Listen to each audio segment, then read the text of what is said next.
Now, this past weekend, history was made as the UFC had their very first event at Madison Square Garden, UFC 205. Now, Dana White says that it broke every record in company history. Madison Square Garden packed in over 20,000 fans with a live gate of $17.7 million. And that broke the previous record, which was a boxing match between Evander Holyfield and Lennox Lewis in 1999. But no doubt one of the most exciting fights of the night, and it was fight of the night, it was between welterweight champion Tyron Woodley and Stephen Thompson. So I'm very stoked to have, no doubt, one of the best coaches in the sport. He coaches, obviously, Tyron Woodley, former lightweight champion Anthony Pettis, CM Punk, ONE FC champ Ben Askren, and many more. I do have head coach Duke Roufus of the world's renowned Roufusport joining me on the line right now. What's going on?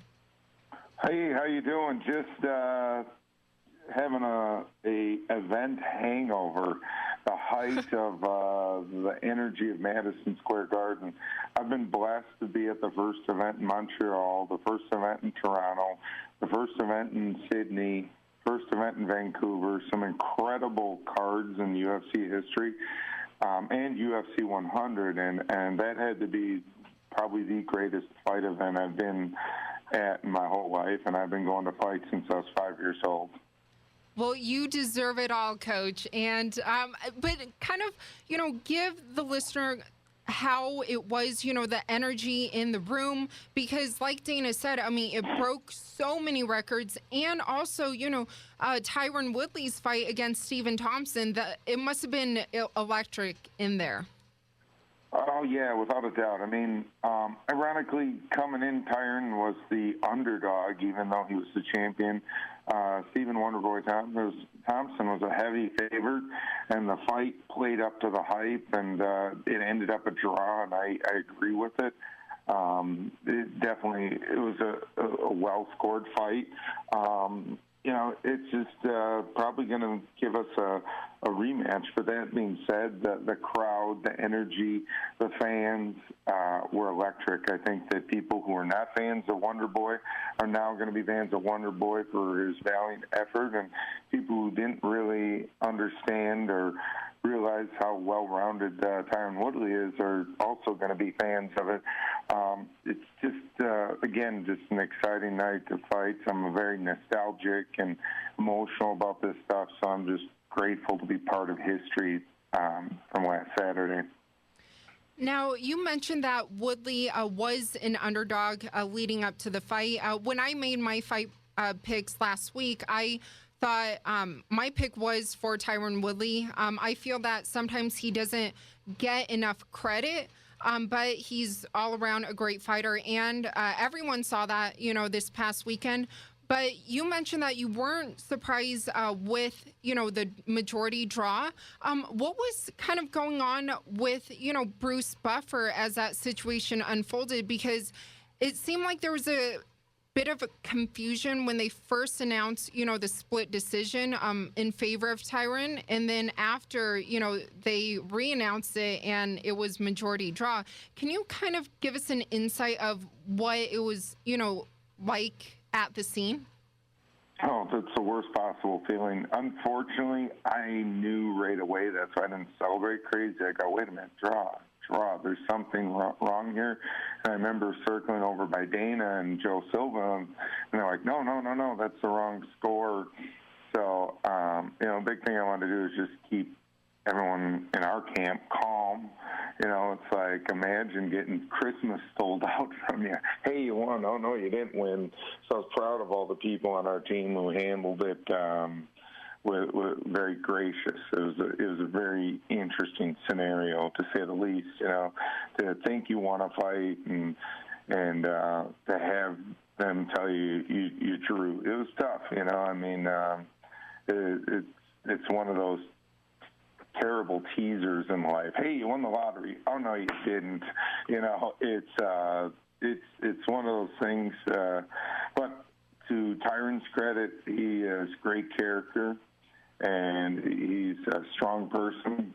He took it with a very positive reaction, and, I think they want to do a rematch, or I think Conor's talked about wanting to fight Tyron. So, we're not in a bad place with Team Woodley, where the next step is either another big blockbuster fight with Wonder Boy, or obviously Tyron versus McGregor if he wants to come up to 170.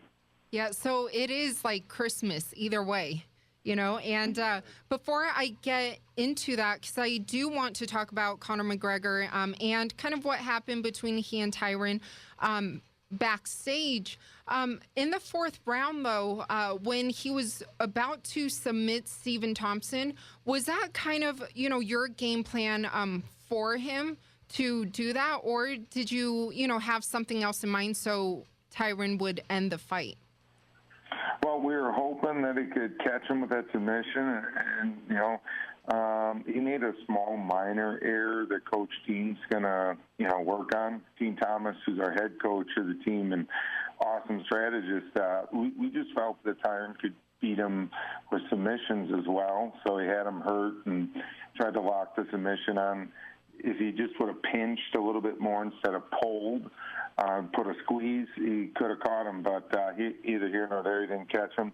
I think that's the unique thing. A lot of people don't understand how well-rounded Tyron is. And I was very impressed, with the fact that I've done traditional martial arts my whole life before I got into kickboxing, boxing, Muay Thai. And for a lot of people in MMA, it seems simple, but it's very difficult to defend a guy like Wonder Boy, to defend guys like Lyoto Machida. I thought that Tyron did an incredible job in this camp mastering that martial arts style. He brought in some incredible people to help him. He brought in an Olympic Taekwondo specialist, Michael Tang, as well. He worked with Raymond Daniels in Los Angeles, who's very talented. And then he brought in Sage Northcutt. But the main guy who really helped out was Chris Bang, who's a Las Vegas resident, originally from Sweden, trains at Skipper Kelp's gym. But he grew up with a great Taekwondo style. And Tyron really jumped into understanding the style. So I'm excited that there's a rematch, because I feel like in the next training camp we do for this, we don't have to focus as much on learning the style. We can focus a lot more on output. And a fight that kind of is similar to me in that way, I happen to be at the same fight in the same locker room when Shogun fought Machida. First fight he had some success, and the second fight he figured out the riddle of Machida and stopped him. So I really think that it's advantageous for Tyron, for him to win a rematch. So I'm excited about those possibilities. Yeah, now, given that it is a rematch with Stephen next, which I think that's what everyone wants to see, and I certainly do. So would the game plan going into their rematch kind of be the same, but this time maybe a tighter choke, or what's your take on that? Just more training, more output, knowing not only was the right hand successful, the one punch I think that was surprising Tyron that was so successful was his jab. So training to land that more. Stephen's a great fighter, but the one thing about the traditional martial arts style is if you are quick enough, you can catch him with your hands, and that's something I know from growing up. And that his kick defense is good, but sometimes you're in a poor position to defend punches. Why Tyron was able to drop him with that big right hand. There's a few more things. It's tough to fight 25 minutes of mixed martial arts. It's a very grueling sport. Having done all the major martial arts, combat sports, I've been a pro boxer for a while, kickboxer, now involved with MMA. I think physically the most grueling fight is a MMA title fight. The toughest thing you'll ever do as a combat sports athlete is box 12 rounds. That's probably the toughest thing you'll ever see someone do. It's a marathon fight, or I call an MMA championship fight is like an obstacle course fight. You're up, down, you burn a lot of different energy, but either or, they're both incredible, things to do in fighting. Yeah. Now, were there words exchanged, though, Because I think Tyron said that he and Stephen, were they kind of talking to each other in the ring? Yeah, I think so. I mean, for me, that's what fighters do. You know, I don't get involved with that side of the game that much as a coach.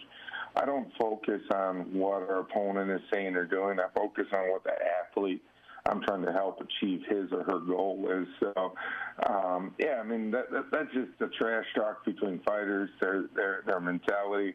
I don't even pay attention to that. Even the stuff with Conor McGregor. Me, I love Conor McGregor. I laughed my ass off the whole time at the press conference because he knows how to push all these guys' buttons so well. The key to Conor, I think, is don't let him push your buttons. If you can stay confident in yourself and not get involved with his trash talk, you're going to find yourself a lot easier. You know, I mean, it's hard though. I get it, but you know, to me, Conor is an incredible entertainer and obviously an incredible fighter. My grandmother's of Irish descent, and so being that and growing up with, you know, some of my Irish descent relatives, they're really into fighting now, and I love what he's done not only for the sport but even for Ireland.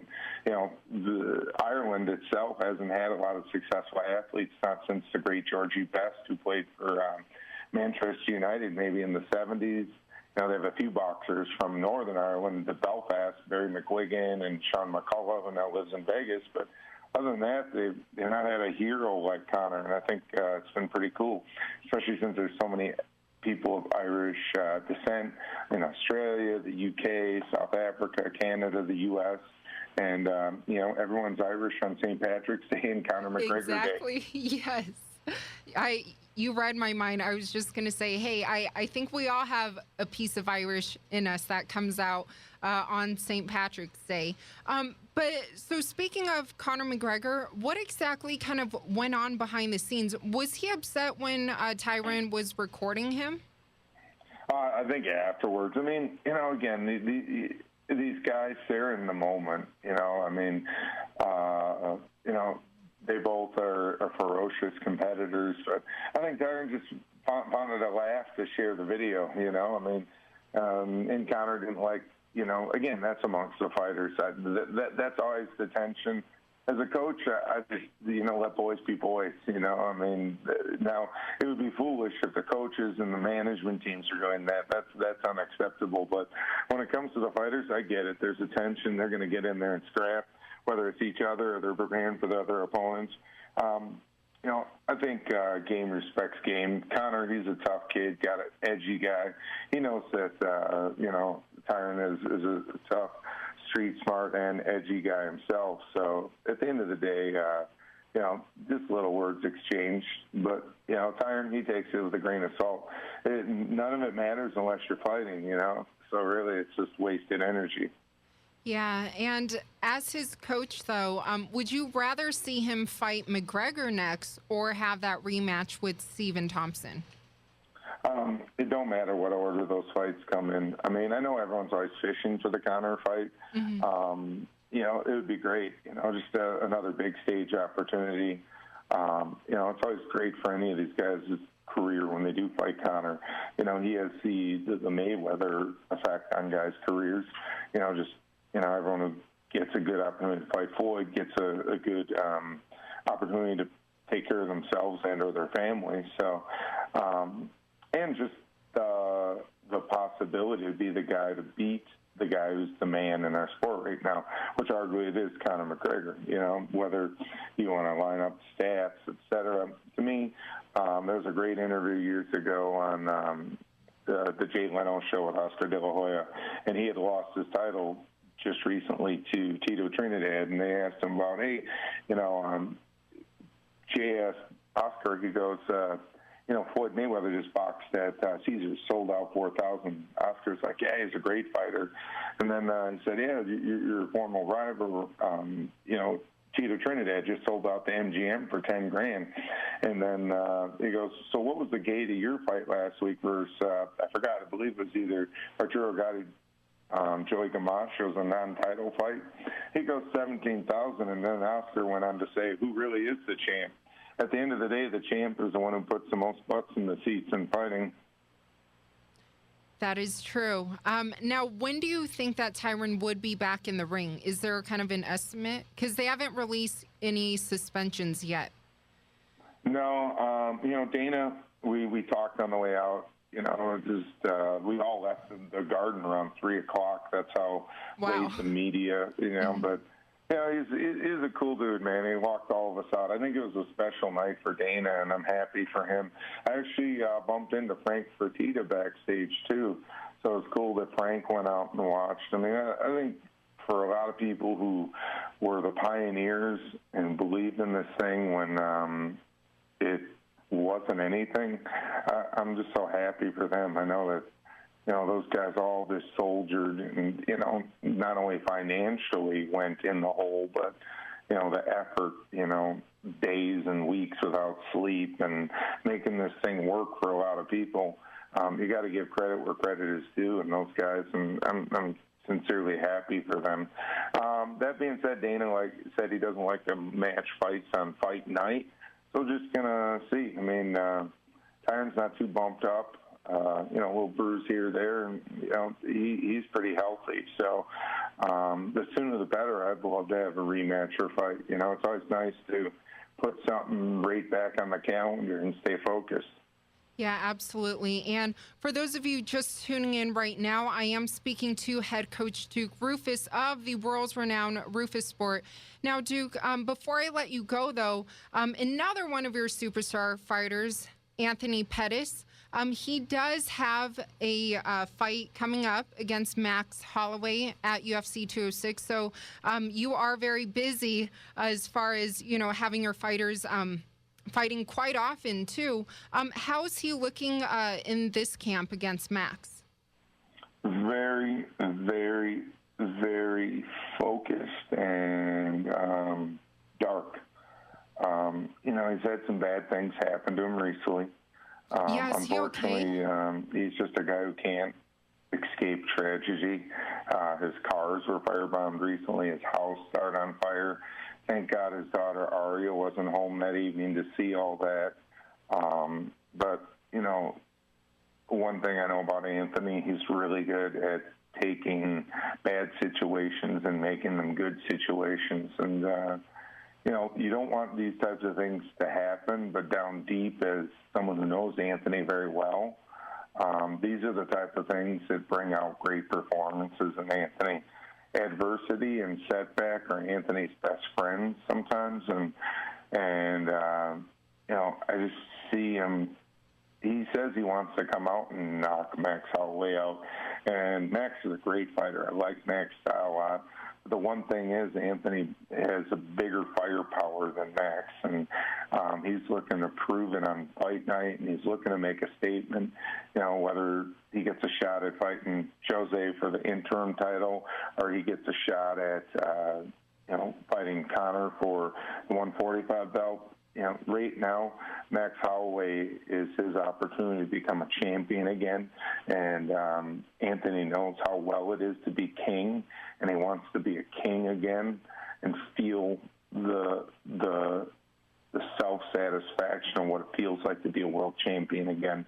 Very focused, very hungry, and very pleasantly optimistic coming into this fight. That's great to hear because, when I read about what happened to him, I was worried. I was like, oh, my gosh, who would, what type of person would want to do something so horrific, to someone else? And it's very scary, but I'm glad that, mentally leading up to this fight, he's very focused. And he had a strong featherweight debut against Charles Oliveira a few months ago. So, that's great that mentally, though, he's, not letting anything from the outside, try to detour him.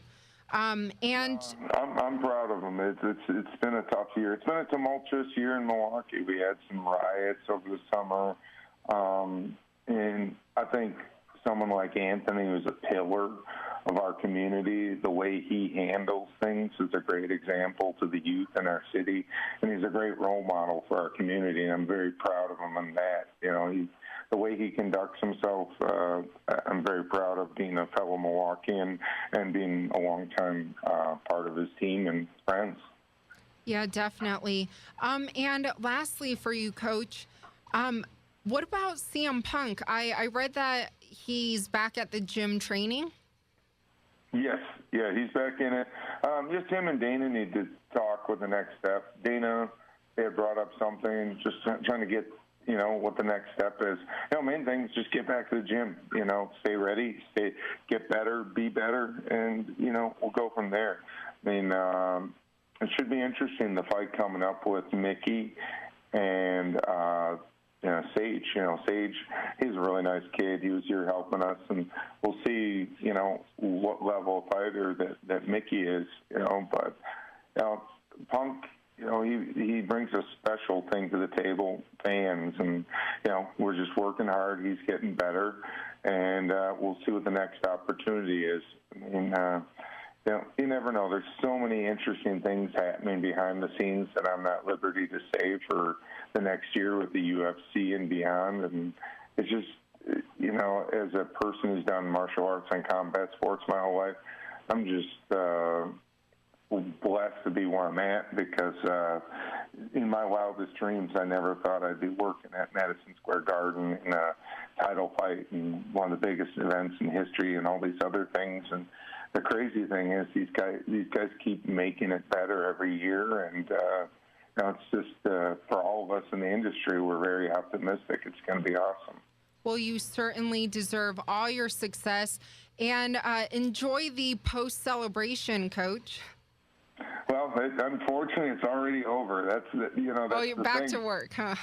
Yeah, that, and, I spent one day in New York with my wife kicking it. I love Lower Manhattan. I've had a lot of friends out there for the years, and so had one day of relaxation, but, that's a bad thing, whether you win or you draw. Everyone on Monday is asking you who you fighting next, so whether it's a huge win, a close win, a draw, the vacation ends quite quickly when the media starts, Every one of you guys on Monday, Tuesday jump on the stories right away, and you guys want to know the answer. So it kind of makes the vacation end quite quick. Sorry.